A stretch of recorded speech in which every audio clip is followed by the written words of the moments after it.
Mindennapos munkát jelent a méhekkel való foglalkozás. Ilyenkor nyáron mi a legfontosabb? Hát ez az időszak, amikor tulajdonképpen a méhcsalád erőnlétének a fenntartása a legfontosabb. Ez nem jelent mindennapos elfoglaltságot. A méh anya, mondtam már, ugye az a lelke a méhcsaládnak, és az 2 éves kora után egyre kevesebbet fog petézni. Ez természetesen nem minden anyára érvényes, de az méhanyák többségére ez érvényes, és ezért a termelőméhészek 2 év után lecserélik abba az évben született és bepározott fiatal anyákra. Tehát ez az egyik fontos feladata a méhésznek, hogy a 2 éven túli anyákat lecserélje. A másik fontos feladata az, hogy lehetőleg mindig hordást biztosítson a méhcsaládnak. Mert ahogy mondtam, a krajnai méh nagyon jó fajta, a krajnai anyák nagyon jól petéznek, de előfeltétele a nektárbőség, amit adott esetben cukorszirup etetéssel, a hordástalan időben cukorszirup etetéssel lehet szinten tartani.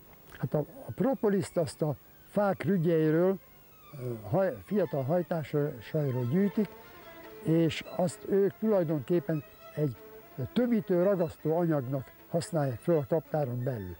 Vannak módszerek, amivel a méhész össze tudja gyűjteni, illetve olyan szerkezetet tesz be a kaptárba, ahol a méhek lerakják a propoliszt, ez rendszerint egy ilyen rácsszerkezet, és utána hűtőbe jól lehűtjük ezeket a rácsszerkezeteket, és akkor pattogtatással le lehet a propoliszt pattogtatni róla.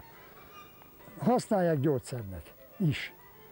Na most olyan méhtermék, amelyikből a legkevesebb van, és amit a legkevesebbet gyűjtenek a méhek.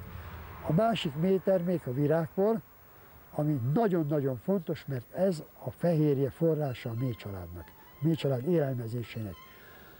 Ezt is megfelelő módon a méhész össze tudja gyűjteni egy olyan virágporgyűjtő ráccsal, ami a méh, amelyik beviszi a virágport a kaptárba, a lábáról lesodorja, és megfelelő tartályba összegyűlik, és rendszerint minden este ezt a tartályt kiüríti a méhész, megszárítja, vagy lefagyasztja, mert mind a 2 módszer létezik, és aztán eladja a felvásárlónak.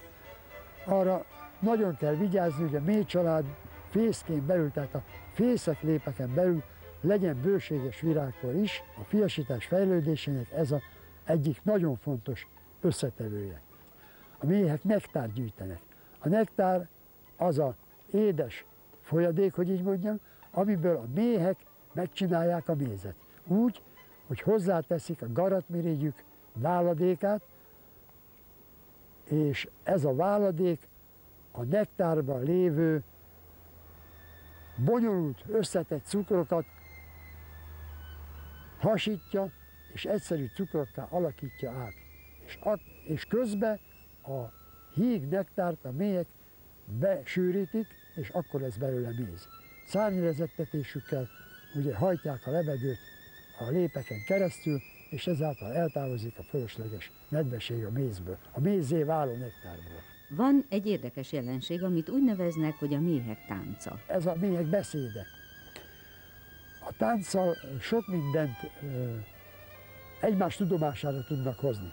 Például egy méh talál egy hordási lehetőséget, egy virágot, ami sok nektár gyűjtött, hazarepül, átadja a benti munkásoknak a nektárt, amit hazahozott, és elkezd táncolni, és ezzel a tánccal jelzi, hogy melyik irányba és körülbelül milyen távolságra van az a nektár lelőhely, amit ő talált. Ugye a következő percekben oda már 8-10 másik méh megy, ez ugyanezt a játékot végigcsinálja, begyűjti a nektárt, hazajön, táncol, megmondja a társainak, hogy merre van ez a nektár lelőhely, mennyire van, és akkor egyre több méh repül oda ki, és a jellegzetessége a mi méhünknek, általában a méheknek, hogy virághűségük van. Tehát, hogyha rászoknak egyfajta virágra, akkor nem váltanak egészen addig, amíg ott nektárt találnak. Ezért lehet elkülöníteni a mézeket. Azért van repceméz, akácméz, napraforgóméz, selyemkóroméz, ezek a jobban megtalálható mézek a kereskedelemben. Hogy tudnak tájékozódni a méhek?